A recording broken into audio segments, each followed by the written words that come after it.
പ്രപഞ്ചമാണ് മനുഷ്യന് ലഭ്യമായ ഏറ്റവും വലിയ പാഠശാല. സഹസ്രാബ്ദങ്ങൾ പിന്നിട്ട മാനവചരിത്രത്തിൽ മനുഷ്യൻ തൻ്റെ നേട്ടങ്ങളെല്ലാം കരസ്ഥമാക്കിയിട്ടുള്ളത് തനിക്ക് ചുറ്റും തിരിച്ചറിഞ്ഞ സത്യങ്ങളിലൂടെയാണ്. ഐസക് ന്യൂട്ടന് ശേഷം 3 നൂറ്റാണ്ടുകൾക്കിടെ വികസിച്ച പ്രപഞ്ചവിജ്ഞാനീയവും കണികാഭൗതികവും ജീവിത യാഥാർത്ഥ്യങ്ങളെക്കുറിച്ചുള്ള ഒട്ടേറെ ചോദ്യങ്ങൾക്ക് വിശദീകരണം നൽകി. പ്രപഞ്ച സത്യങ്ങളുടെ ആഴങ്ങളിലേക്ക് ശാസ്ത്രം സഞ്ചരിക്കുന്തോറും മാനവരാശി കൂടുതൽ തിരിച്ചറിവുകളിലേക്കും ബോധ്യങ്ങളിലേക്കും കടന്നുവരികയാണ് ഉണ്ടായിട്ടുള്ളത്. ആധുനിക ശാസ്ത്രത്തിൻ്റെ സങ്കീർണ വീഥികളിലൂടെയുള്ള മുന്നേറ്റം ഭൗതികമായി ആധുനിക മനുഷ്യനെ മുന്നോട്ട് നയിക്കുകയാണ്.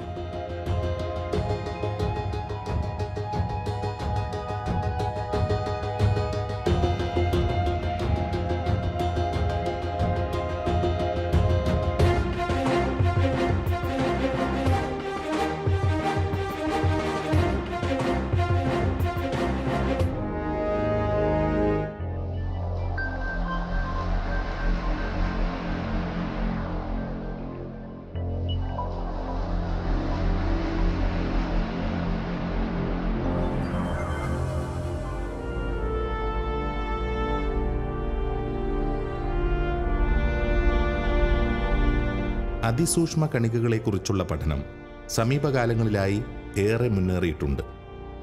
സഹസ്രാബ്ദങ്ങൾക്ക് മുമ്പ് മുതൽ ശാസ്ത്രചിന്തകർക്ക് പഠന വിഷയമായിരുന്ന കണികകളെക്കുറിച്ചുള്ള നിരവധി ആശയങ്ങൾ ഈ കാലഘട്ടത്തിൽ വിവിധ പരീക്ഷണങ്ങളിലൂടെ സ്ഥിരീകരിക്കപ്പെട്ടിട്ടുണ്ട്.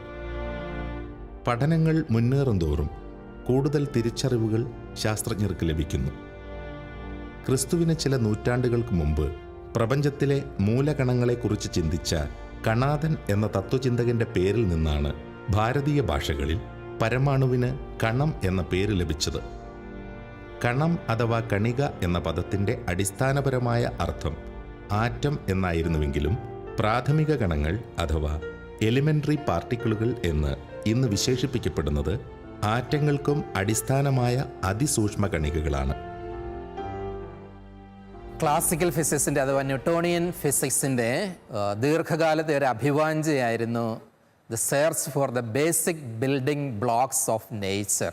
അതായത് പദാർത്ഥത്തിൻ്റെ ഉള്ളറകളിലേക്ക് കടന്നു ചെന്ന് ഏറ്റവും അഭിജിതമായ പദാർത്ഥ തലത്തിൽ എത്തിച്ചേരുക. ഇനിയും വിഭജിക്കാൻ സാധിക്കാത്ത തലം വരെ പദാർത്ഥത്തെ വിഭജിച്ച് പോവുക എന്ന് പറയും. ആ രീതിയിൽ ന്യൂട്ടോണിയൻ ഫിസിക്സ് വിജയിച്ചില്ല. ക്വാണ്ടം ഫിസിക്സ് വേറെ ഒത്തിരി തലങ്ങളിലേക്ക് ഈ പദാർത്ഥത്തിൻ്റെ ഉള്ളറകളിലേക്കുള്ള യാത്രയെ കൊണ്ടുചെന്ന് എത്തിക്കുകയുണ്ടായി. അത്തരണത്തിൽ നോക്കുമ്പോൾ പദാർത്ഥത്തിൻ്റെ ഉള്ളടക്കം മനസ്സിലാക്കുവാനുള്ള ആധുനിക ഭൗതിക ശാസ്ത്രത്തിലെ സമീപകാലത്തെ ഏറ്റവും സുപ്രധാനമായ ചുവടുവയ്പ്പായിരുന്നു ഹിഗ്സ് ബോസോണിൻ്റെ കണ്ടുപിടുത്തം. അതിനെ ആലങ്കാരികമായിട്ട് ദൈവഗണം എന്നും വിശേഷിപ്പിക്കുന്നുണ്ട്. ഈ ദൈവഗണത്തിൻ്റെ കണ്ടുപിടുത്തം ഒത്തിരി തെറ്റിദ്ധാരണാജനകമായ ഒരു ഫോർമുലേഷൻ കൂടിയാണ്. ചിലരതിനെ തെറ്റിദ്ധരിച്ചിട്ടുണ്ട്, ദൈവം നിർമ്മിക്കപ്പെട്ടിരിക്കുന്ന കണം കണ്ടുപിടിച്ചിരിക്കുന്നു, അല്ലെങ്കിൽ ആദിയിൽ എല്ലാം ഉണ്ടാക്കിയിരിക്കുന്ന ഒരു കണത്തിൻ്റെ പേരാണ് ദൈവഗണം എന്നൊക്കെ. ഇതൊക്കെ തെറ്റായ മതശാസ്ത്ര സംവാദത്തിൻ്റെ സങ്കേതങ്ങളാണ് എന്ന് നമ്മൾ തിരിച്ചറിയേണ്ടിയിരിക്കുന്നു. അതിനർത്ഥം ദൈവഗണത്തിൻ്റെ കണ്ടുപിടുത്തത്തിന് ദാർശനികമോ ദൈവശാസ്ത്രപരമായ സാങ്കത്യം ഇല്ല എന്നുള്ളതല്ല. അതിനേക്കാൾ ഉപരി ഒരു അതിഭൗതിക തലത്തിൽ നിന്ന് നമ്മൾ ആഖ്യാനം ചെയ്യുകയാണ് എങ്കിൽ ദൈവഗണത്തിൻ്റെ കണ്ടുപിടുത്തം ദൈവശാസ്ത്രത്തിന് മുന്നിൽ ഒത്തിരി പുതിയ സാധ്യതകൾ തുറന്നു തരുന്നുണ്ട്. ഇന്നത്തെ നമ്മുടെ എപ്പിസോഡ് നമ്മൾ ചർച്ച ചെയ്യുക ദൈവഗണം അഥവാ ഹിഗ്സ് ബോസോണിൻ്റെ കണ്ടുപിടുത്തവുമായി ബന്ധപ്പെട്ട ദാർശനികവും ദൈവശാസ്ത്രപരവുമായ ഉൾക്കാഴ്ചകളായിരിക്കും.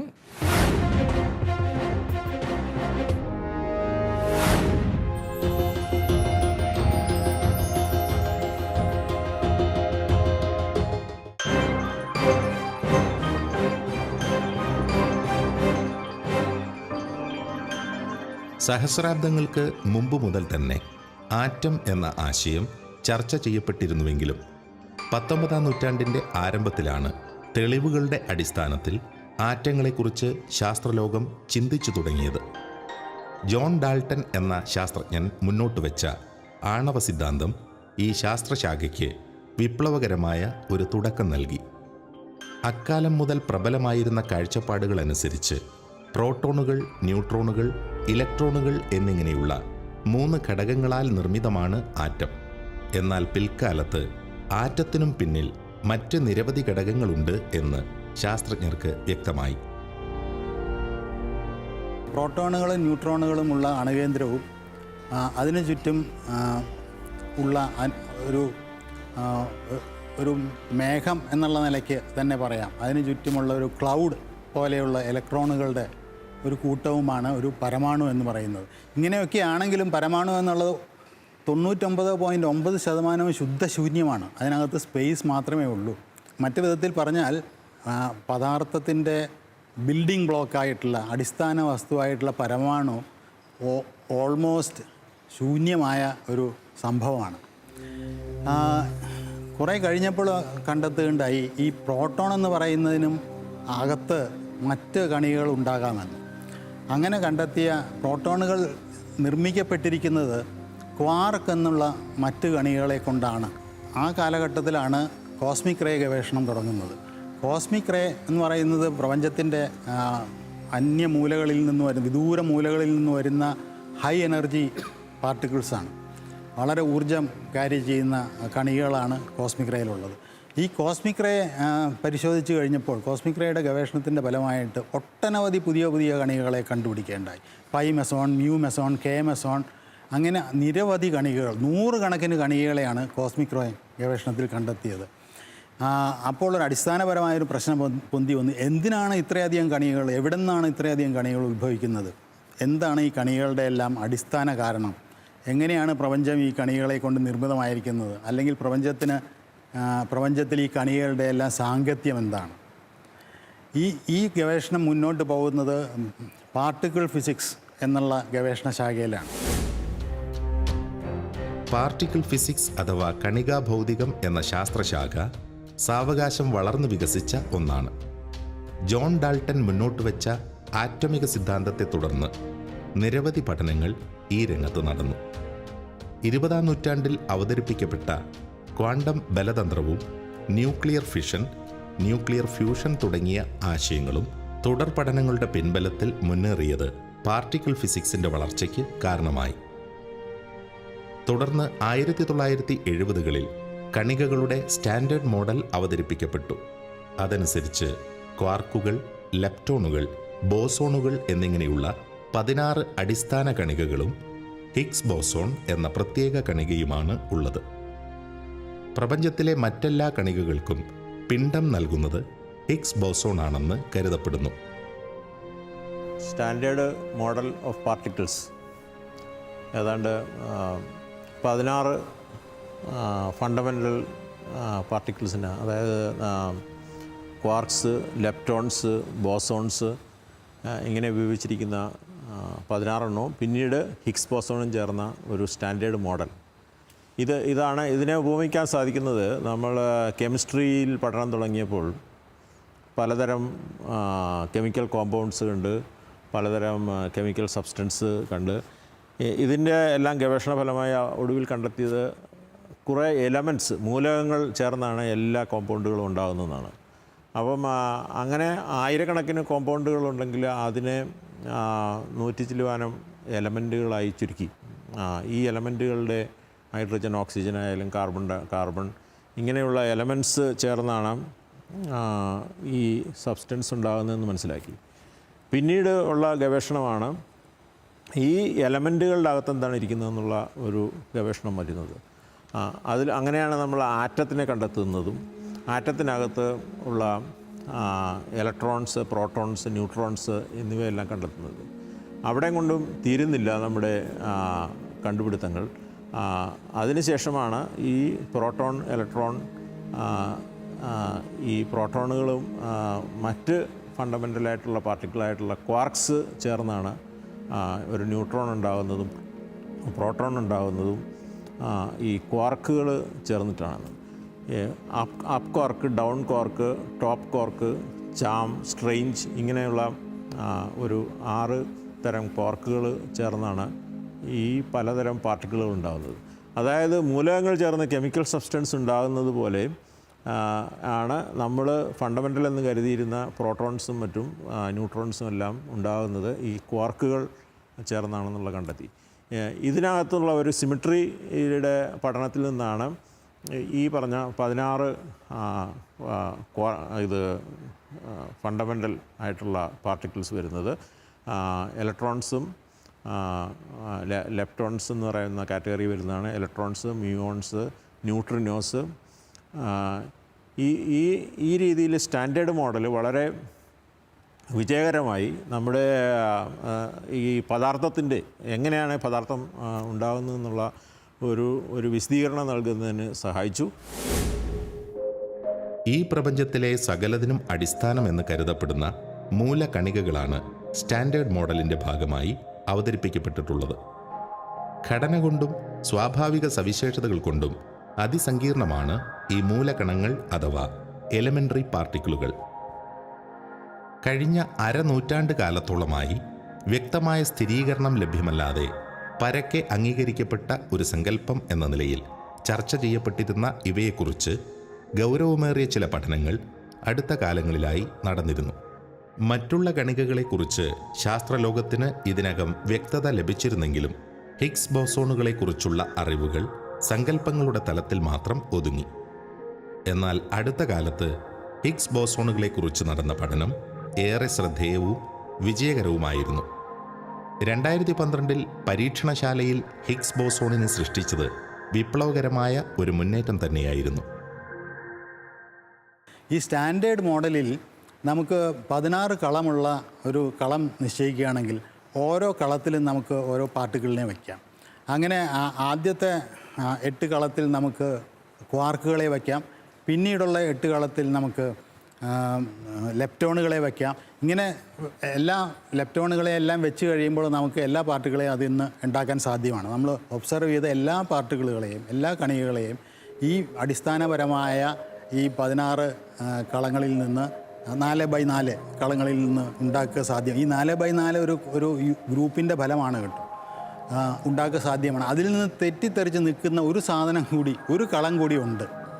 ആ കളമാണ് ഹിഗ്സ് ബോസോണിനെ നമുക്ക് പ്രതിഷ്ഠിക്കാൻ പറ്റുന്നത്. ഈ കളത്തിൽ ഹിഗ്സ് എന്ന് പറയുന്ന ഒരു അടിസ്ഥാനപരമായ കണികയുണ്ടെന്നും ഈ കണിക മറ്റ് കണികളിൽ നിന്ന് എല്ലാം വ്യത്യസ്തമാണെന്നും ആ ഹിഗ്സ് ബോസോൺ എന്ന് പറയുന്ന കണിക ക്വാർക്കുകളെ കൊണ്ട് ഉണ്ടാക്കുക അസാധ്യമാണെന്നും കണ്ടെത്തുകയുണ്ടായി. ഈ ഹിഗ്സ് ബോസോണിൻ്റെ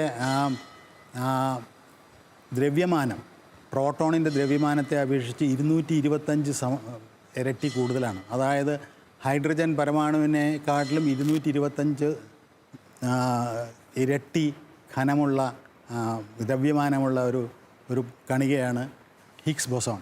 ഈ ഹിഗ്സ് ബോസോണിനെ ജനീവയിലുള്ള സേൺ എന്നുള്ള പരീക്ഷണശാലയിൽ ഉന്നതോർജം ഉപയോഗിച്ച് ഉന്നതോർജത്തിൽ കൊളൈഡ് ചെയ്യുന്ന കൂട്ടിയിടിക്കുന്ന പ്രോട്ടോണുകളെ ഉപയോഗിച്ച് ഈ ഹിഗ്സ് ബോസോണിനെ അവർ വേർതിരിച്ചെടുക്കുകയുണ്ടായി. അത്രയും വലിയൊരു എലമെൻ്ററി പാർട്ടിക്കിൾ ഒരു കണിക ഉണ്ടാക്കണമെങ്കിൽ വളരെ വളരെ ശക്തമായ എനർജി വേണം. ഒത്തിരി എനർജി ഉണ്ടെങ്കിലോ എനർജി വളരെ വളരെ ശക്തിയുള്ളതാണെങ്കിൽ മാത്രമേ ഇത്രയും വലിയ കണി ഉണ്ടാകത്തുള്ളൂ. E=mc² എന്നാണല്ലോ ഐൻസ്റ്റൈൻ്റെ ഇക്വേഷൻ. പക്ഷേ എനർജി വളരെ ഹൈ ആയിരിക്കണം, എന്നാലും M വരത്തുള്ളൂ, അവിടെ mc² വരത്തുള്ളൂ. അപ്പോൾ അവർ അങ്ങനെ വരുമ്പോഴത്തേക്കും ഇത്രയും വലിയ എനർജി ഉണ്ടാക്കണമെങ്കിൽ സാധാരണഗതിയിൽ അതിന് വേണ്ടിയിട്ട് ഒരു ബിഗ് ബാങ് സിറ്റുവേഷൻ നമ്മൾ റീക്രിയേറ്റ് ചെയ്യണം. ബിഗ് ബാങ് സിറ്റുവേഷൻ അന്നുണ്ടായ അതുപോലുള്ളൊരു എനർജി നമ്മൾ ക്രിയേറ്റ് ചെയ്താൽ മാത്രമേ ഇത്രയും വലുത് വരത്തുള്ളൂ. അത് ഓഫ്കോഴ്സ് വളരെ വളരെ പ്രയാസം പിടിച്ച സംഗതിയായിരുന്നു. അവിടെയാണ് ലാർജ് ഹാഡ്രോൺ കൊളൈഡർ, ഇവിടെ നമ്മുടെ സ്വിറ്റ്സർലൻഡിൻ്റെയും ഫ്രാൻസിൻ്റെയും അതിർത്തിയിൽ 175 മീറ്റർ താഴെയും 27 കിലോമീറ്റർ പെരിമീറ്ററും സർക്കംഫറൻസ് ഇവിടെയും ആയിട്ടുള്ള ഒരു റിങ് ഉണ്ടാക്കി വളരെ വളരെ വിചിത്രമായ അത്ഭുതപരമായ ഒരു സെറ്റപ്പായിരുന്നു അത്. ഐൻസ്റ്റൈൻ്റെ തിയറി നമ്മൾ സീരിയസ് ആയിട്ട് എടുക്കുകയാണെങ്കിൽ, റിലേറ്റിവിറ്റി തിരിച്ചായിട്ട് എടുക്കുകയാണെങ്കിൽ, ഇപ്പം രണ്ട് പ്രോട്ടോൺസ് ആണ്. 2 പ്രോട്ടോൺസ് ഇങ്ങനെ ഓൾമോസ്റ്റ് വെലോസിറ്റി ഓഫ് ലൈറ്റിൽ കൂട്ടിമുട്ടുകയാണെങ്കിൽ അന്നേരം ഉണ്ടാകുന്ന എനർജി ഓൾമോസ്റ്റ് ഇൻഫിനിറ്റ് ആയിരിക്കും. ആ ഇൻഫിനിറ്റ് എനർജി ഇൻഫിനിറ്റ് അല്ല, ഓൾമോസ്റ്റ് ഇൻഫിനിറ്റ് ആയിരിക്കത്തുള്ളൂ. ആ എനർജിയിൽ ഇതുപോലുള്ള 125 മാസമുള്ള GB മാസമുള്ള കണം നിർമ്മിക്കാൻ സാധിക്കും. അങ്ങനെയാണ് അവർ നിർമ്മിച്ചത്. മനുഷ്യൻ ഇതുവരെ നിർമ്മിച്ചിട്ടുള്ളതിൽ വെച്ച് ഏറ്റവും വലുതും സങ്കീർണവുമായ യന്ത്ര സംവിധാനം എന്നാണ് ലാർജ് ഹാഡ്രോൺ കൊളൈഡർ അറിയപ്പെടുന്നത്. European organisation for nuclear research ഏകദേശം 70,000 കോടി രൂപ മുതൽ മുടക്കിൽ നിർമ്മിച്ച ആ ഗവേഷണ സംവിധാനത്തിലാണ് ഹിഗ്സ് ബോസോൺ കണ്ടെത്തിയത്. ലോകമെമ്പാടുമുള്ള 10,000-ലേറെ ശാസ്ത്രജ്ഞരുടെ സഹകരണം ഈ ഗവേഷണ പദ്ധതിയുടെ പല ഘട്ടങ്ങളിലായി ഉണ്ടായിരുന്നു. 1964 ബ്രിട്ടീഷ് ശാസ്ത്രജ്ഞനായ പീറ്റർ ഹിഗ്സ് എന്ന ശാസ്ത്രജ്ഞന്റെ നേതൃത്വത്തിലുള്ള ഗവേഷക സംഘമാണ് ഹിഗ്സ് ബോസോൺ എന്ന കണത്തെക്കുറിച്ചുള്ള ആശയം ആദ്യമായി അവതരിപ്പിച്ചത്. 2012 ലാർജ് ഹാഡ്രോൺ കൊളൈഡറിൽ നടന്ന പരീക്ഷണത്തിലൂടെ ഹിഗ്സ് ബോസോൺ വാസ്തവമെന്ന് പ്രഖ്യാപിക്കപ്പെട്ടു. ഈ ഹിഗ്സ് ബോസോണിന് ഉള്ള ജീവിതകാലം റഫ്ലി 10⁻22 സെക്കൻഡേ. ഈ 10⁻22 സെക്കൻഡിൽ ഹിഗ്സ് ബോസോൺ ഉണ്ടായോ ഇല്ലയോ എന്ന് നമ്മൾ എങ്ങനെ അറിയും? ഈ രൂപീകൃതമായ ഹിഗ്സ് ബോസോൺ മറ്റ് കണികകളുമായിട്ട് വിഘടിക്കുന്ന ഒരു പദ്ധതിയുണ്ട്. അപ്പോൾ ഈ വിഘടിച്ച പാർട്ടിക്കിളുകളെ കണ്ടെത്തിയാൽ അവ കുറച്ചും കൂടി ലോങ് ലീവ്ഡാണ്. ഈ വിഘടിച്ച പാർട്ടിക്കിളുകളെ കണ്ടെത്തിയാൽ ഹിഗ്സ് ബോസോൺ ഉണ്ട് എന്നുള്ളതിനുള്ള ഒരു തെളിവായിട്ടാണ് ശാസ്ത്രജ്ഞന്മാർ അതിനെ കണക്കാക്കിയിരിക്കുന്നത്. അപ്പോൾ ഈ ഹിഗ്സ് ബോസോണിൻ്റെ DK ആണ് സേണിൽ 2012 അവർ കണ്ടെത്തുകയുണ്ടായി. അതോടുകൂടി ഹിഗ്സ് ബോസോൺ എന്ന് പറയുന്ന കണിക, അതിനെ ദൈവകണികയും കൂടി എന്നുകൂടി വിളിക്കപ്പെടുന്നുണ്ട്, ആ ദൈവകണികയെ കണ്ടെത്തുക ഉണ്ടായി 2012. അത് ശാസ്ത്രലോകത്ത് ഒരു ചെറിയ വിപ്ലവം തന്നെയാണ് സൃഷ്ടിച്ചത്. കാരണം സ്റ്റാൻഡേർഡ് മോഡൽ അടിസ്ഥാനപരമായിട്ടും ശരിയാണ് എന്നുള്ളതിൻ്റെ ഒരു സൂചനയാണ് അത് നൽകിയത്. ഹിഗ്സ് ബോസോണിൻ്റെ കണ്ടുപിടുത്തത്തിന് ശേഷം 2013 എഗ്ലർട്ട്, പീറ്റർ ഹിഗ്സ് എന്നിവർക്ക് നോബൽ പ്രൈസ് ലഭിക്കുകയുണ്ടായി. ഹിഗ്സ് ബോസോൺ ഗോഡ് പാർട്ടിക്കിൾ അഥവാ ദൈവകണം എന്ന് വിശേഷിപ്പിക്കപ്പെടുന്നതിന് പിന്നിൽ ആ പേരിൽ ഒരു പുസ്തകം പ്രസിദ്ധീകരിക്കപ്പെട്ടിട്ടുണ്ട് എന്ന ഒരേ ഒരു കാരണമേ ഉള്ളൂ. ലിയോൺ ലെഡർമാൻ, ഡിക് തെരേസി എന്നിവർ ചേർന്നെഴുതി 1993 പ്രസിദ്ധീകരിക്കപ്പെട്ട ആ ഗ്രന്ഥത്തിന് ഗോഡ്ഡാം പാർട്ടിക്കിൾ എന്ന പേരായിരുന്നു രചയിതാക്കൾ ആദ്യം നൽകിയത്. എന്നാൽ പ്രസിദ്ധീകരിച്ചപ്പോൾ പ്രസാധകരുടെ നിർദ്ദേശപ്രകാരം പേരിൽ പരിഷ്കരണം വരുത്തുകയായിരുന്നു.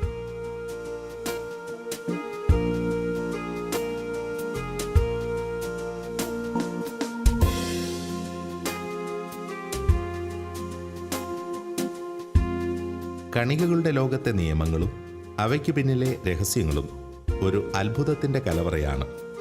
മഹാവിസ്ഫോടന സിദ്ധാന്തത്തിനൊപ്പമാണ് സ്റ്റാൻഡേർഡ് മോഡൽ എന്ന സങ്കീർണ ആശയത്തിൻ്റെ സ്ഥാനം. ഇവയെ പരസ്പരം ബന്ധിപ്പിച്ചുകൊണ്ടുള്ള നിരവധി സങ്കീർണ സിദ്ധാന്തങ്ങൾ സജീവമായി ചർച്ച ചെയ്യപ്പെടുന്നുണ്ട്. ക്വാണ്ടം ഫീൽഡ് തിയറി അനുസരിച്ച് ഓരോ പാർട്ടിക്കിളിനും അതിൻ്റേതായ ഫീൽഡുകളുണ്ട്. അതിൽ ഈ ഹിഗ്സ് ബോസോൺ എന്ന് പറയുന്നതിൻ്റെ ഹിഗ്സ് ഫീൽഡാണ്. അപ്പോൾ ഹിഗ്സ് ഫീൽഡിൻ്റെ എക്സൈറ്റേഷനാണ് ഹിഗ്സ് ബോസോണായിട്ട് വരുന്നത്. അപ്പോൾ അത് അങ്ങനെയുള്ളൊരു എക്സൈറ്റേഷൻ ഉണ്ടാകുന്നത് ഈ പറഞ്ഞ എനർജിയിൽ മാത്രമേ അത് ഉണ്ടാവുകയുള്ളൂ. വളരെ ഷോർട്ട് ലൈഫ് ടൈമുള്ള ഒരു കണിക പരീക്ഷണത്തിൽ മാത്രമേ ഇത് കണ്ടെത്താൻ സാധിക്കുകയുള്ളൂ. ഇനി നമ്മളെ അത്ഭുതപ്പെടുത്തുന്ന ഒരു കാര്യം, ഇങ്ങനെയുള്ള ഈ ക്വാണ്ടം ഫീൽഡും ഇത്തരത്തിലുള്ള കണികകളും നമ്മളതിൻ്റെ അവിടം വരെ കണ്ടെത്തി കഴിഞ്ഞു. ഇതിൻ്റെ ഘടന വെച്ചിട്ട് നമുക്ക് ഈ പ്രപഞ്ചത്തെ ത്തിൻ്റെ മൊത്തം ഘടനയെപ്പറ്റി സംസാരിക്കാൻ സാധിക്കുമോ എന്നുള്ളതാണ്. കാരണം ഹിഗ്സ് ഫീൽഡ് ഇപ്പോൾ തന്നെ കോസ്മോളജിസ്റ്റുകൾ ഈ ഹിഗ്സ് ഫീൽഡിൻ്റെ ഐഡിയ ഉപയോഗപ്പെടുത്തുന്നുണ്ട്. കാരണം ഇത് പ്രപഞ്ചത്തിൻ്റെ ഒരു സ്റ്റാർട്ടിംഗ് പോയിൻ്റ് എന്ന് പറയുന്നത് ബിഗ് ബാങ് ഇൻസിഡൻ്റാണ്. സ്റ്റാർട്ടിംഗ് എന്ന് നമുക്ക് ഇപ്പോൾ അതായത് ബിഗ് ബാങ്ങിൽ നിന്നാണ് തുടങ്ങിയതെന്ന് പറയാം. അതിന് മുമ്പുണ്ടായ കാര്യത്തെക്കുറിച്ച് നമുക്ക് വ്യക്തമല്ല. അങ്ങനെയുള്ള ഒരു സമയത്ത് ഒരു sudden expansion of the universe ഉണ്ടായി. അത് ഇൻഫ്ലേഷണറി എക്സ്പാൻഷൻ. ഈ ഇൻഫ്ലേഷണറി എക്സ്പാൻഷൻ ഒരു സ്കേലാർ ഫീൽഡിൻ്റെ ആവശ്യമുണ്ട്. ആ എക്സ്പാൻഷൻ ഡ്രൈവ് ചെയ്തത് ഈ ഹിഗ്സ് ഫീൽഡാണ് എന്ന് ഒരു ഒരു വിഭാഗം ശാസ്ത്രജ്ഞന്മാർ അഭിപ്രായപ്പെടുന്നുണ്ട്. അങ്ങനെ ഈ പാർട്ടിക്കിൾ ഫിസിക്സിലൂടെ കണ്ടെത്തുന്ന കാര്യങ്ങൾ ഇപ്പം നമുക്ക് വളരെ സൂക്ഷ്മമായിട്ടുള്ള കണികകളാണെങ്കിലും ഈ കണികകളും അതിനോടനുബന്ധിച്ചുള്ള വിജ്ഞാനവും ഇപ്പം പ്രപഞ്ചം ഉണ്ടായത് തന്നെ ഈ പറഞ്ഞ ഫീൽഡുകളിലുണ്ടായ ഒരു ക്വാണ്ടം ഫ്ലക്ച്വേഷനായിട്ടാണ് കാണുന്നത്. 1960കളിലാണ് കണികാ ഭൗതികത്തിൽ ഗവേഷണം നടത്തിവന്ന ശാസ്ത്രജ്ഞർക്ക് ഹിഗ്സ് ഫീൽഡ് എന്ന ഒന്നിൻ്റെ പ്രാധാന്യം വ്യക്തമായത്. സ്റ്റാൻഡേർഡ് മോഡൽ അനുസരിച്ച് വിശദീകരിക്കപ്പെട്ട മറ്റ് കണികകൾക്ക് പിണ്ഡം അഥവാ മാസ് ലഭിക്കുന്നതെങ്ങനെയെന്ന ആശയക്കുഴപ്പത്തിനുള്ള ഉത്തരമായിരുന്നു ഹിഗ്സ് ഫീൽഡ് എന്ന ആശയം. അതനുസരിച്ച് ഹിഗ്സ് ഫീൽഡിലാണ് എല്ലാ കണികകളും നിലനിൽക്കുന്നത്. വളരെ സങ്കീർണമായ സിദ്ധാന്തമാണ് അത്. അപ്പോൾ ഈ ഹിഗ്സ് ഫീൽഡ് എന്നുള്ളത് വളരെ സുപ്രധാനമായൊരു കൺസെപ്റ്റാണ്. ഹിഗ്സ് ഫീൽഡ് പ്രപഞ്ചമാകെ നിറഞ്ഞിരിക്കുന്നു. ഹിഗ്സ് ഫീൽഡിൽ ഒരിടത്തുണ്ടാകുന്ന ഏതൊരു ചലനവും ഹിഗ്സിൻ്റെ വേറെ മറ്റു വശങ്ങളെ സ്വാധീനിക്കുക സാധ്യമാണ്. പിന്നെ മറ്റൊരു വിധത്തിൽ പറഞ്ഞാൽ പ്രപഞ്ചമെല്ലാം ഒന്ന് തന്നെയാണ്. ഹിഗ്സ് ഫീൽഡിൽ എവിടെ ഉണ്ടാകുന്ന ഒരു ചലനവും പ്രപഞ്ചത്തിൻ്റെ ഏത് മൂലയ്ക്കിലും ഏത് വിധത്തിലും അനുഭവപ്പെടാം. അതൊരു പാർട്ടിക്കിളായിട്ട് അനുഭവപ്പെടാം, അത് പ്രകാശിതമായിട്ട് അനുഭവപ്പെടാം, പലതരത്തിലും അത് അനുഭവപ്പെടാൻ പറ്റും. വേറൊരു വിധത്തിൽ പറഞ്ഞാൽ നമ്മളൊരു ഹിഗ്സ് ഫീൽഡിൽ എംബഡഡ് ചെയ്തിട്ടുള്ള കാര്യങ്ങളാണ്. ദ്രവ്യവും വസ്തുവും ജീവനും ജീവികളും എല്ലാം ഹിഗ്സ് ഫീൽഡിൽ ആണ് നിലകൊള്ളുന്നത്. ഭൗതികശാസ്ത്രത്തിൻ്റെ വളർച്ച വിപ്ലവകരമാണ്. സാമാന്യ മനുഷ്യൻ്റെ അടിസ്ഥാന ധാരണകൾക്കപ്പുറം ഭൗതികശാസ്ത്രത്തിൻ്റെ തിരിച്ചറിവുകൾ ഏറെ മുന്നേറിയിരിക്കുന്നു. മാനവരാശിയെ വലിയ തിരിച്ചറിവുകളിലേക്ക് നയിക്കുവാൻ പോകുന്ന 2 സാധ്യതകളാണ് ഭൗതികശാസ്ത്രത്തിന് ഇന്നുള്ളത്. അതിലൊന്ന് പ്രപഞ്ചവിജ്ഞാനീയവും അടുത്തത് കണികാ ഭൗതികവുമാണ്. ഈ 2 രംഗങ്ങളിലും സമീപകാലത്തായി നിർണായകമായ 2 നേട്ടങ്ങൾ ശാസ്ത്രം കൈവരിച്ചിട്ടുണ്ട്. അത് രണ്ടും പരസ്പര ബന്ധമുള്ളവയാണ് എന്നതും ഇരു ശാസ്ത്രശാഖകളെയും പരസ്പരം സ്വാധീനിക്കുന്നതാണ് എന്നുള്ളതും അതിശയകരമാണ്. തത്വശാസ്ത്രപരമായും ദൈവശാസ്ത്രപരമായും ഇത്തരം കണ്ടെത്തലുകളിലൂടെ നമുക്ക് ലഭിക്കുന്ന ഉൾക്കാഴ്ചകൾ മഹത്തരമാണ്. 21ാം നൂറ്റാണ്ടിൻ്റെ 2ാം ദശകത്തിലുണ്ടായ ഏറ്റവും സുപ്രധാനമായ കണ്ടുപിടുത്തങ്ങളിൽ ഒന്ന്, 2 പ്രധാന കണ്ടുപിടുത്തങ്ങൾ ഉണ്ടായിട്ടുണ്ട്. ഒന്ന് ഗ്രാവിറ്റേഷണൽ വേവിൻ്റെ ഡിസ്കവറിയാണ്, മറ്റത് ഹിഗ്സ് ബോസോണിൻ്റെ ഡിസ്കവറിയാണ്. അങ്ങനെ സുപ്രധാനമായൊരു ഡിസ്കവറിയാണ് ഹിഗ്സ് ബോസോണിൻ്റേത്. ഹിഗ്സ് ഫീൽഡിൻ്റെയും ഹിഗ്സ് ബോസോണിൻ്റെയും നിലനിൽപ്പോടുകൂടി ശാസ്ത്രലോകം കൂടുതൽ സമ്പുഷ്ടമായി എന്നാണ് ഞാൻ കരുതുന്നത്. അതിൻ്റെ ദൈവശാസ്ത്രപരമായും ദാർശനികമായുമുള്ള കോൺസിക്വൻസുകൾ ആളുകൾ ഇപ്പോൾ ചർച്ച ചെയ്തുകൊണ്ടിരിക്കുകയാണ്. ശാസ്ത്രം എല്ലാം നേടി എന്ന പൊതുധാരണയുണ്ടായിരുന്ന ഒരു കാലഘട്ടത്തിൽ നിന്നും ശാസ്ത്രം എവിടെയും എത്തിയിട്ടില്ല എന്ന തിരിച്ചറിവിലേക്ക് ചിന്തകർ എത്തിച്ചേർന്നത് വളരെ പെട്ടെന്നായിരുന്നു. ശാസ്ത്രമെന്നത് അതിവിശാലമായ ഒരു പ്രപഞ്ചത്തിലേക്ക് തുറന്നിട്ടിരിക്കുന്ന കിളിവാതിൽ മാത്രമായി മാറുകയാണ്. ദൂരെ തിരിച്ചറിയുന്ന അത്ഭുതകരവും അവ്യക്തവുമായ കാഴ്ചകൾ വ്യക്തമാക്കുന്നത് ഈ അതിസങ്കീർണ പ്രപഞ്ചത്തിന് പിന്നിൽ ഒരു മഹാനായ സംവിധായകൻ ഉണ്ട് എന്നു തന്നെയാണ്. പണ്ടത്തെ ഒരു പഴഞ്ചൊല്ലുണ്ടായിരുന്നല്ലോ, the boom of science is the doom of God and religion. Science വളരുന്നിടത്തോളം കാലം റിലിജന്, ഗോഡിനും റിലിജനും അധംപതനാവുക ഉണ്ടാകുക എന്നുള്ളത്. അതല്ല ഞാൻ കാണുന്നത്. ഞാനിപ്പോൾ നമ്മൾ നോക്കിക്കേ, ഈ ഹിഗ്സ് ബോസോൺ 16-17 പാർട്ടിക്കിൾസ് അവരെല്ലാവരും ഒരുമിച്ച് കൂടി പ്രവർത്തിച്ചാൽ മാത്രമേ ഈ പ്രപഞ്ചം നടക്കത്തുള്ളൂ. അപ്പോൾ അതിൽ നിന്ന് എനിക്ക് മനസ്സിലാകുന്നത് ഈ പ്രപഞ്ചം സൃഷ്ടിച്ച ആളിൻ്റെ ബുദ്ധി എത്ര ബുദ്ധിയും ജ്ഞാനവും എത്ര വലുതായിരിക്കണം, എത്ര മഹത്തായിരിക്കണം, എത്ര വലുതായിരിക്കണം. അപ്പോൾ അങ്ങനെ നോക്കുമ്പോഴത്തേക്കും ഇത് the boom of science is not the doom of religion. That is that boom of science is really a good thing for religion, good thing for humans. അതുകൊണ്ട് നമുക്ക് സയൻസ് നമ്മൾക്ക് എന്തേരം അത്രയും പ്രോത്സാഹിപ്പിക്കുക. അതേസമയം അതിൻ്റെ ഇംപ്ലിക്കേഷൻസും അതുപോലുള്ള ജ്ഞാനവും കണ്ടെത്താനായിട്ട് ശ്രമിക്കുക. അങ്ങനെ പോയി കഴിയുമ്പോഴത്തേക്കാണ് സയൻസ് റിലിജൻ ഡയലോഗിന് ഒരു മീനിങ് ഉണ്ടാകുന്നത്, ഒരു അർത്ഥം ഉണ്ടാകുന്നത്, ഒരു വാല്യൂ ഉണ്ടാകുന്നത്. അതിസൂക്ഷ്മ കണികകളെക്കുറിച്ചുള്ള പഠനം വെളിപ്പെടുത്തുന്നത് ഈ ബൃഹത് പ്രപഞ്ചത്തിൻ്റെ ഇതുവരെ ദൃശ്യമാകാതിരുന്ന മറ്റൊരു രൂപമാണ്. ചെറുതും വലുതും ഒന്ന് തന്നെയെന്ന ചിന്ത ആഴമുള്ള പഠനങ്ങൾ നമുക്ക് സമ്മാനിക്കുന്നുണ്ട്. നമ്മുടെ ജീവിതം, ചിന്തകൾ, നാം വസിക്കുന്ന ഈ ഭൂമി തുടങ്ങിയവയെല്ലാം ഇവിടെ വലിയ തത്വശാസ്ത്രങ്ങളായി മാറുന്നു. എന്താണ് സത്യമെന്ന ചോദ്യം അവിടെ അവശേഷിക്കുകയാണ്. ആംഗലേയ കവിയായ വില്യം ബ്ലേക്കിൻ്റെ വിഖ്യാതമായ വരികളാ to see a whole universe in a grain of sand and a whole heaven in a drop of water. ഒരു ജലഗണികയിൽ ഒരു സ്വർഗം മുഴുവനും, ഒരു മണൽത്തരയിൽ ഒരു വിശ്വം മുഴുവനും കാണാൻ നമുക്ക് സാധിക്കുമെന്നുള്ളത്. ഹിഗ്സ് ബോസോൺ, സർവ്വവ്യാപിയായ ഹിഗ്സ് ഫീൽഡിലുണ്ടാകുന്ന സർവ്വസാന്നിധ്യമായ ഹിഗ്സ് ബോസോണിനെ പറ്റിയാണ് നമ്മൾ ചർച്ച ചെയ്തുകൊണ്ടിരുന്നത്. ഇതിൽ തന്നെ വലിയൊരു പാരഡോക്സ് ഉണ്ട്. പ്രപഞ്ചത്തിലെ ഏറ്റവും ചെറുതിനെ പഠിക്കാൻ വേണ്ടി നമുക്ക് ഏറ്റവും ബൃഹത്തായ ലബോറട്ടറി സെറ്റപ്പ് തന്നെ വേണ്ടി വരുന്നു. 27 കിലോമീറ്റർ വ്യാപ്തിയുള്ള പരീക്ഷണശാലയിൽ ഈ മൈന്യൂട്ടസ്റ്റ് പാർട്ടിക്കിളിനെ പഠിക്കുവാൻ വേണ്ടി ശ്രമിക്കുന്നത് എന്ന് പറയുന്നത് തന്നെ വളരെ അത്ഭുതകരമായിരുന്നു. പക്ഷേ ഈ ഏറ്റവും പരമാണുവിനെ അറിഞ്ഞു കഴിഞ്ഞാൽ, ഏറ്റവും ചെറുതിനെ അറിഞ്ഞു കഴിഞ്ഞാൽ ഏറ്റവും ബ്രഹ്മാണ്ഡമായതിനെ നമുക്ക് മനസ്സിലാക്കാനും സാധിക്കുമെന്നുള്ളതാണ്. ഈ ബൃഹത് പ്രപഞ്ചം മുഴുവനും ഒരു ചെറു കണികയിലുണ്ട് എന്നുള്ള ബ്ലേക്കിൻ്റെ ഉൾക്കാഴ്ച തന്നെയാണോ ഭൗതികശാസ്ത്രവും ആലങ്കാരികമായിട്ട് ഇവിടെ പങ്കുവയ്ക്കുന്നത് എന്ന് നമ്മളപ്പോൾ സംശയിച്ചു പോവുകയാണ്. ഫ്രിജോഫ് കാപ്രയുടെ ടൗ ഓഫ് ഫിസിക്സ് ഒത്തിരി വിമർശന വിധേയമായിട്ടുള്ള ഗ്രന്ഥമാണ്. എങ്കിലും അതിൽ അദ്ദേഹം പങ്കുവയ്ക്കുന്ന ചില ദാർശനിക ഉൾക്കാഴ്ചകൾ പരിഗണനാർഹമാണ് എന്ന് തോന്നുകയാണ്. ആദിയിലുണ്ടായിരുന്നത് ഹിഗ്സ് ഫീൽഡ് ആണ് എന്ന് നമ്മൾ ചർച്ച ചെയ്യുകയുണ്ടായിരുന്നുവല്ലോ. ടൗ ഓഫ് ഫിസിക്സ് എഴുതപ്പെടുന്നത് ഹിഗ്സ് ഫീൽഡിനെ പറ്റിയുള്ള പരാമർശങ്ങളൊക്കെ വരുന്നതിന് മുമ്പ് തന്നെയാണ്. അദ്ദേഹവും വിഭാവനം ചെയ്യുന്നത് ഗ്രാൻഡ് യൂണിഫിക്കേഷൻ്റെ കോണ്ടസ്റ്റിൽ തന്നെയാണ്. ഒരു അൾട്ടിമേറ്റ് യൂണിഫൈഡ് ഫീൽഡ് ഈ പ്രപഞ്ചത്തിനുണ്ടാവാം. അല്പം ദൈവശാസ്ത്ര സ്വാതന്ത്ര്യത്തോടെ അദ്ദേഹം ഇങ്ങനെയൊരു നിഗമനം നടത്തുകയാണ്. മേ ബി ഒരുപക്ഷെ the Brahman of the Hindus or the Dharmakaya of the Buddhists or the Tao of the Taoists may be the ultimate unified field from which all that we are thinking of in physics may be emerging എന്ന് പറയും. ഇത് questionable ആയിട്ടുള്ളൊരു പ്രമിസാണ് എന്ന് science legend ഡയലോഗിൽ informed ആയിട്ടുള്ളവർക്ക് മനസ്സിലാക്കാൻ സാധിക്കും.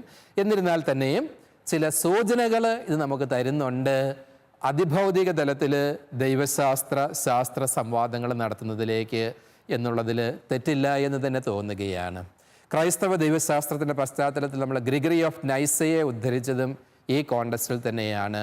പദാർത്ഥം എന്ന് തന്നെ പറയുന്നത് തന്നെ ദൈവത്തിൻ്റെ ഊർജമായിട്ട് നമുക്ക് ചിന്തിക്കുവാനായിട്ട് സാധിക്കുമോ എന്നുള്ളത്. അതുകൊണ്ട് ഹിഗ്സ് ബോസോണിൻ്റെ കണ്ടുപിടുത്തം അഥവാ ദൈവഗണത്തെ പറ്റിയുള്ള പുതിയ ചിന്തകൾ, അതിലൂടെ നമുക്ക് ലഭിക്കുന്ന ശാസ്ത്രവിജ്ഞാനീയം, തത്സമയം തന്നെ ദൈവശാസ്ത്രപരമായ ഒത്തിരി സാധ്യതകളും പുതിയ കാഴ്ചപ്പാടുകളും സമീപനങ്ങളുമൊക്കെ നമുക്ക് തുറന്നു തരുന്നുണ്ട് എന്നുള്ളത് നിസ്തർക്കമായ ഒരു വസ്തുതയാണ്. ഭൗതികശാസ്ത്രത്തിൻ്റെ ഉള്ളറകളിൽ നിന്ന് നമുക്ക് ലഭിക്കുന്ന ബോധ്യങ്ങൾ ഏറെ വിലപ്പെട്ടതാണ്. കണ്ണുകൊണ്ട് കാണുന്നതും ബോധമനസ്സുകൊണ്ട് ഗ്രഹിക്കുന്നതുമല്ല സത്യം എന്ന ഉൾക്കാഴ്ച ഇത്തരം ശാസ്ത്രീയ നിരീക്ഷണങ്ങൾ നമുക്ക് സമ്മാനിക്കുന്നു. ശാസ്ത്ര വിഷയങ്ങളിലുള്ള തുറന്ന പഠനങ്ങൾ അനവധി ആത്മീയ ബോധ്യങ്ങളും നമുക്ക് നൽകുന്നു. ഭൗതികശാസ്ത്രം തിരിച്ചറിഞ്ഞ സൂക്ഷ്മ പ്രപഞ്ചത്തെക്കുറിച്ചുള്ള നമ്മുടെ വിചിന്തനങ്ങൾ തുടരുന്നു. ലൈറ്റ് ഓഫ് ട്രൂത്ത് എന്ന ഈ ശാസ്ത്ര മതസംവാദ പരമ്പരയുടെ കഴിഞ്ഞ എപ്പിസോഡുകൾ യൂട്യൂബിൽ ലഭ്യമാണ്. ഈ ഡോക്യുമെൻ്ററി പരമ്പരയെക്കുറിച്ചുള്ള നിങ്ങളുടെ വിലയേറിയ അഭിപ്രായങ്ങളും നിർദ്ദേശങ്ങളും വാട്സപ്പ് വഴി ഞങ്ങളെ അറിയിക്കാവുന്നതാണ്. WhatsApp number 9745901960.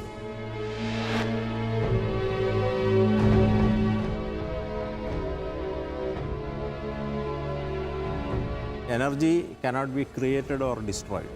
വളരെ ഒരു പ്രത്യേക സ്റ്റേറ്റ്മെൻറ്റാണത്. അതായത് എനർജി ഒരു രീതിയിൽ നിന്ന് മറ്റൊരു രീതിയിലേക്ക് കൺവേർട്ട് ചെയ്യുന്നതല്ലാതെ പുതിയതായിട്ടൊരു എനർജി നമ്മുടെ പ്രപഞ്ചത്തിൽ ഉണ്ടാക്കാൻ പറ്റുന്നില്ല. എന്തുകൊണ്ട് ഈ മാറ്റർ എനർജി നമ്മുടെ മുമ്പിൽ നിലനിൽക്കുന്നു? അതാണ് നമ്മുടെ ഫിലോസഫിക്കലി കോർ ക്വസ്റ്റ്യൻ. അതായത് ഈ ലോകം മുഴുവനും പാഴും ശൂന്യവുമായിരുന്നു. ഡിസോർഡറിൻ്റെ അങ്ങേ അറ്റമായിരുന്നു. ആ ഡിസോർഡറിൽ നിന്ന് എങ്ങനെ ഓർഡർ ഒറിജിനേറ്റ് ചെയ്തു എന്നുള്ളതിൻ്റെ ആൻസർ തരുന്നത് സെക്കൻഡ് ലോയാണ്. അതായത് ഫസ്റ്റ് ലോ തെർമോഡൈനാമിക്സ് പറയുന്നു energy matter can neither be created nor destroyed. അതിൻ്റെ ഒരു വകഭേദമായിരിക്കും നത്തിങ് കംസ് ഫ്രം നത്തിങ്. ശാസ്ത്രം ഇന്ന് ലോകത്തിൻ്റെ ഉത്ഭവം തന്നെ വിഭാവനം ചെയ്യുന്നത് ഊർജ നിയമങ്ങളുടെ ബലത്തിലാണ്. അതുപോലെ തന്നെ ലോകം എങ്ങനെ അവസാനിക്കാൻ പോകുന്നുവെന്നുള്ളത് ശാസ്ത്രം വിഭാവനം ചെയ്യുന്നതും ഊർജത്തെ മനസ്സിലാക്കിക്കൊണ്ട് തന്നെയാണ്.